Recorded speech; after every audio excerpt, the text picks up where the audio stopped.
It's time to take a look at what's happening around Wyoming for Thursday, June 12th. I'm Wendy Corr, bringing you headlines from the Cowboy State Daily newsroom, brought to you by the Wyoming Community Foundation, who's asking you to give back to the place you call home. 5 to Thrive is your opportunity to leave a legacy for generations to come. Support the community nonprofits that you care about with a gift through the Wyoming Community Foundation. Visit wycf.org to learn more. Yellowstone National Park has long been considered a bucket list destination for many international visitors, particularly Chinese, European, and Canadian tourists. They might soon be paying more to visit the park. Cowboy State Daily's Renee Jean reports that Interior Secretary Doug Burgum is proposing an additional surcharge for foreign visitors to the nation's parks. I think part of it, Wendy, is just the idea we Americans, we pay taxes to support these national parks. Foreign visitors, they're impacting the resource, but they're really not paying a, quote, fair share. They're not paying taxes toward it, and they're paying the same entry fee that Americans pay. I think also it's a way to raise additional money to support the parks. There's, I don't know how many billion in deferred maintenance that the parks have needed, and there have been various efforts to try and get that taken care of. This proposal to charge foreign visitors more is actually part of a much broader budget proposal. The exact amount of the foreign visitor fee isn't stated in Burgum's plan, although it estimates that the fee would generate around $90 million. In what could foreshadow fireworks during the Wyoming legislature's 2026 session, tempers flared Wednesday during a debate in a legislative committee over whether ranchers and farmers should be able to sell their landowner hunting tags. On one side of the debate are those who say that letting agricultural landowners put their hunting tags up for sale could provide much-needed income. However, Cowboy State Daily's Mark Hines reports that hunting advocate groups seem dead set against allowing tag sales, claiming it would amount to monetizing Wyoming's wildlife. There were some terse exchanges between legislators on the committee and also between them and some of the people who came to testify. The sportsmen are kind of looking at this as it would violate the North American model of game management to put wildlife up for sale. The other side of the perspective or argument is that landowners really deserve compensation for providing all the habitat and forage that they do for these animals, as well as the damages they can cause. Elk tearing up fences or tearing up irrigation pipe, things like that. The Wyoming Game and Fish Department's landowner hunting tag program began in 1949. The program is intended to reward landowners for providing forage, water, and habitat for wildlife. A Gillette 18-year-old has learned that even joking about bombing the Pentagon on social media is a bad idea. He got a visit from the Campbell County Sheriff's Office on Tuesday evening after an agent at the Pentagon asked the department to look into the post on X. Cowboy State Daily's Greg Johnson reports that the post said, quote, "It's time to bomb the Pentagon," end quote, and was traced to a Gillette IP address. If you ever wondered if people were paying attention to social media, if Big Brother is out there, the answer is yes. A Gillette teenager learned it the hard way on Tuesday when the sheriff's office, a bunch of deputies showed up at his house because they got a call from the Pentagon. And that's because this 18-year-old, who is unidentified because he hasn't been charged with anything, posted on X, formerly Twitter, that maybe someone should bomb the Pentagon. They quickly determined that he didn't mean what he said and that he had no means to actually pull it off. So they didn't ticket him. However, that doesn't mean the book is closed. Federal agents may still want to talk to the young man. More than a dozen women and children wearing Justice for Haley t-shirts gathered in front of the Campbell County Courthouse on Wednesday afternoon to peacefully protest in honor of 33-year-old Haley Martinez, who was shot and killed by her half-brother in January.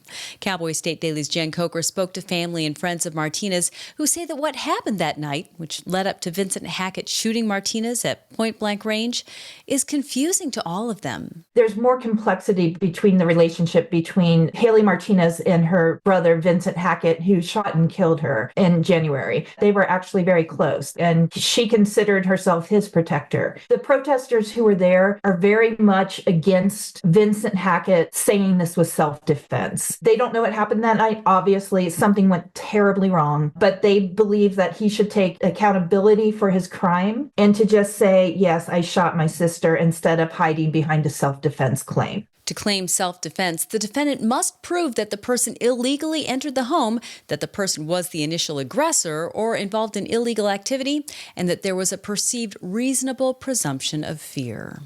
I'll be back in just 15 seconds with more news. Wyoming Relay provides telephone access for people with hearing loss and access for people with speech disabilities. We offer services and specialized equipment at no cost to you. No matter what your level of hearing loss or speech disability, Wyoming Relay can help. A tourist accused of buzzing an osprey nest with a drone in Yellowstone National Park could face stiff penalties, including 6 months in jail and or a $5,000 fine. Flying drones is illegal in Yellowstone, as is harassing wildlife. But a California resident who frequently visits the park told Cowboy State Daily's Mark Hines that he caught the drone pilot in the act last Thursday and reported his antics to the National Park Service. Vince Botkin, he was in the park on Thursday observing some osprey and said that somebody started buzzing the nest with the drone. He said he yelled, "Get that drone out of the sky," and then found the pilot, confronted him, had a little bit of, not physical, but had an exchange of words with the pilot. He said at one point the pilot actually hovered the drone over his head, so he threw his cowboy hat at it. And then after that, got back into his vehicle, drove to where he had cell service, and immediately gave the Park Service the information. Botkin said it was extremely gratifying when the Rangers later visited to report that they'd nabbed the alleged perpetrator. He said he checked on the raptors the next day, and they seemed no worse for wear after being buzzed. The Bureau of Land Management's latest quarterly Wyoming oil and gas lease sale Tuesday took in $7.7 million. That's a fraction of the $173 million that Wyoming reaped in the best lease sale year of Trump's first administration. Cowboy State Daily's David Madison spoke to several representatives of the oil and gas industry in Wyoming who say that reality hasn't yet caught up to President Donald Trump's pledge to, quote, unleash American energy. Despite all of the efforts that the Trump administration is putting forth, rolling back regulations, opening up more lease sales, prioritizing drilling in Wyoming, they still haven't gotten back to where the first Trump administration had the industry and had the leasing. And I guess there's the producers that are a little bit disappointed in that. Even though the Trump administration is just pulling out all the stops, they still have not achieved the same level of leasing that the Obama administration and the first Trump administration achieved. The Tuesday sale leased 29 parcels totaling about 23,000 acres, with the BLM adding that the sale supports domestic energy production and American energy independence. As the latest example in a growing trend of text scams that impersonate state agencies, residents are being targeted by fraudsters posing as the Wyoming Department of Transportation. It's a fake ticket scheme that highlights how hackers have gotten smarter. That's what law enforcement and cybersecurity experts told Cowboy State Daily's Zachary Sontag. The scammers have created an interface that looks a lot like the Wyoming Department of Transportation website, and it alerts people that they have unpaid traffic tickets that have resulted in warrants, and if they don't take action now, their license and driving privileges are going to be revoked. And then they're prompted to follow a link that takes them to a destination that looks not unlike the Wyoming Department of Transportation. Agencies across the board are raising the alarm as soon as they find out. We don't have any confirmed reports of the scam being successful, and they attribute that to a pretty rapid response. Wyomingites have proven susceptible to digital scams. The FBI's Internet Crime Center's latest report shows online swindlers stole more than $43 million from Wyoming residents in 2024, the third highest scam losses per capita. And the U.S. Air Force so far only has 5 of its new EA-37B Compass Call electronic warfare planes, making it one of America's newest and rarest advanced aircraft. One of them landed at the Casper-Natrona County Airport on Tuesday.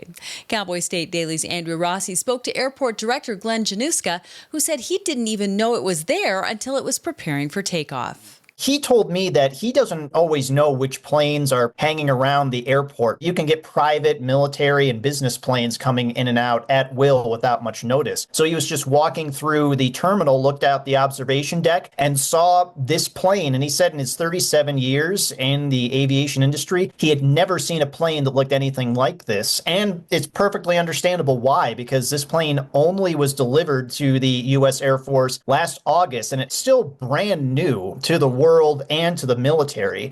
Only 5 of the aircraft are in service as of May of 2025. The 10 aircraft ordered by the U.S. Air Force are designed to give a critical advantage in the ever-evolving world of modern warfare.